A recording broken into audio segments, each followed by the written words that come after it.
Hi, everybody. Welcome to another toy of the day here at CastorsCorner.com. We're really happy to have you here. Sorry, the counters didn't move, so I was worried that we weren't recording. My name is Khalil. I'm your host. Go to the website later tonight. I'm having a hard time starting tonight.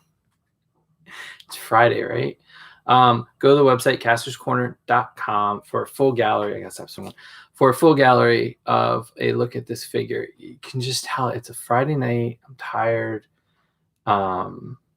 61 days. This is day 61. I'm wearing my Let Him Breathe t-shirt from our friend Mr. Steve Evans, on Instagram. Did this great shirt. Everything we show you, it's open. We let him breathe. It's a philosophy we live by. Unless it's a very expensive toy, and then we suffocate it until we have room to let it breathe.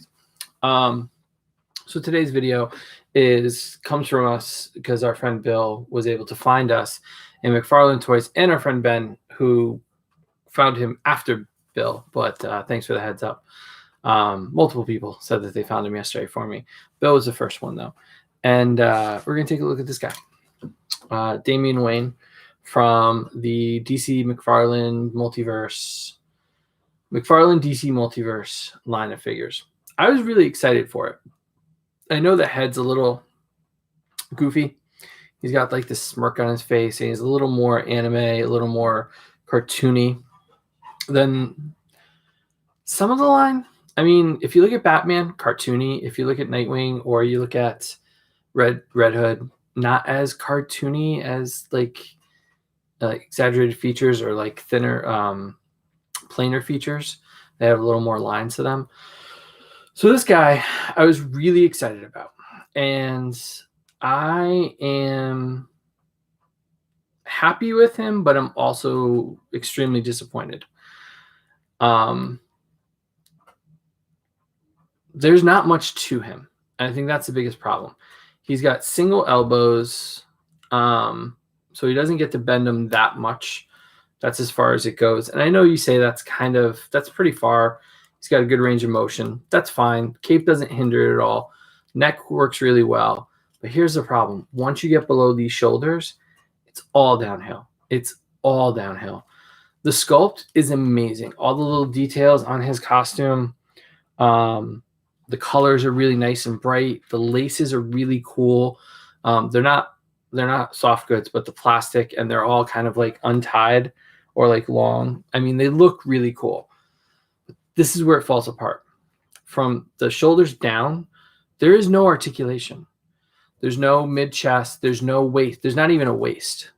So you can't turn him at all. You can turn his head. You can use his arms.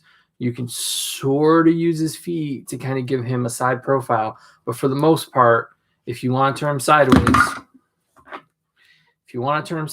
have him look sideways, this is the way you have to do it. He can't turn at the waist. There is no waist swivel at all. I thought maybe underneath his tunic there might be waist that you can turn. So I did it. I went to turn it. So I grabbed him by the legs and I turned, and then this happened.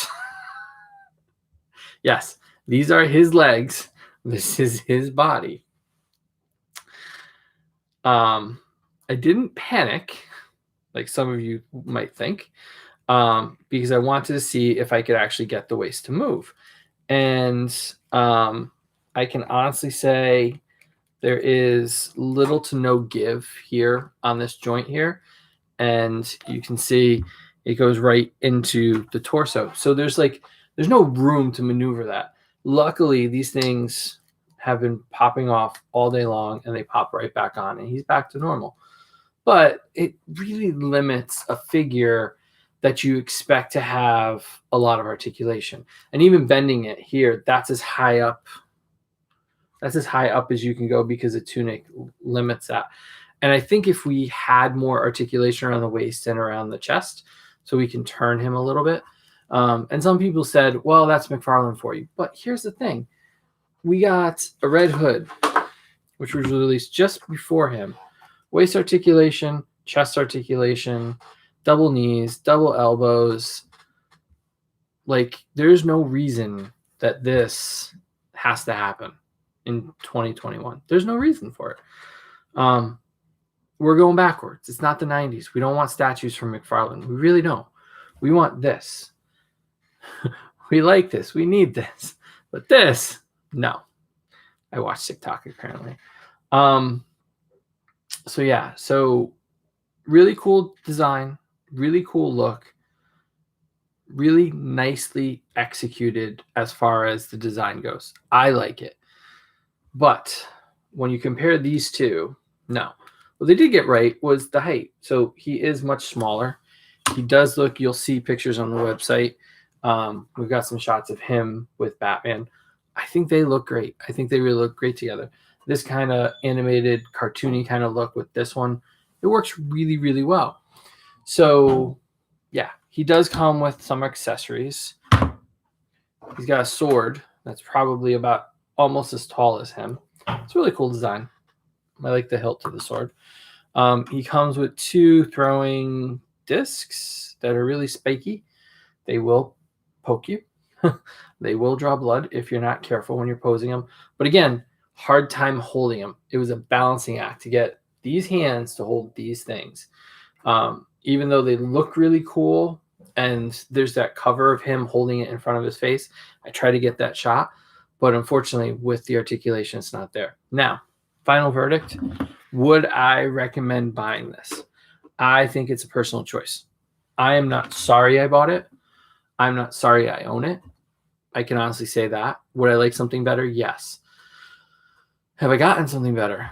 Other lines? Yes. But I'm not willing to pay like $200 for the DC Collectibles Icons. Was it Icons that he came out in? Not willing to pay that price for it. Him and Superboy. The DC Multiverse from Mattel, a little chunkier, a little thicker, so he would not fit in with these other figures. But standing this guy next to Nightwing, who admittedly doesn't have the greatest articulation either, I think these two look really good together. So having these two together, having him with Batman, Red Hood, Batgirl, and eventually whoever else comes out from the Gotham family, I'm really happy to have. So if I were you, I would grab him. Honestly, he's only $20, maybe 15 if you can get Walmart to agree to the price that they have on the tags. But not a bad figure. Not horrible. Let's say it's not horrible. It's not great, but it's not horrible.